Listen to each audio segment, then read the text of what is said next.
16 myself, I often find that I'm a bit too old to do certain things locally, but I'm too young to go out and do other things. So I always find that I'm in a sort of place where there's nothing for me to do, and I feel that if I had a car and I could drive, I could go somewhere a bit more interesting where there'd be activities or just something to do that was more focused to my age. And that's why I think 16-year-olds should drive.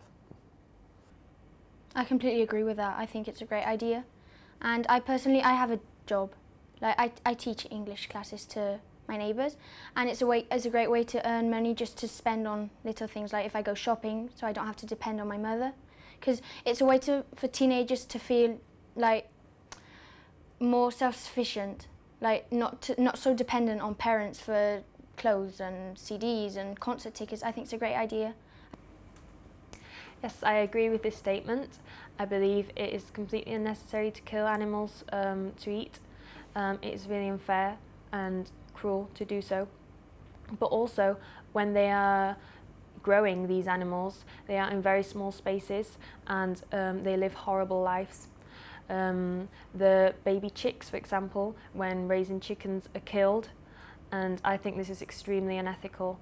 That's why we should look at other alternatives, such as eating plants, things that grow from the earth.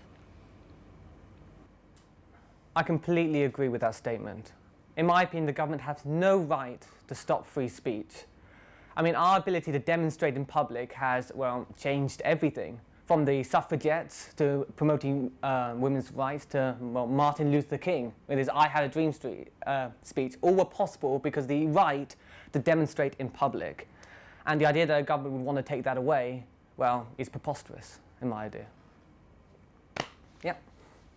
I agree with that statement. Coming from A-levels into university, I believe that it's increasingly more competitive for students trying to further their education. This might be because nowadays more people are looking to continue their education and get a degree or a master's or a PhD even further. But I would say that this puts a lot of stress and pressure onto students, as it means that if you don't manage to get into university because you've failed to achieve the grades you need, you almost feel like you failed to meet your parents' expectations and the expectations of the people around you, as nowadays it's expected almost for people to go to university.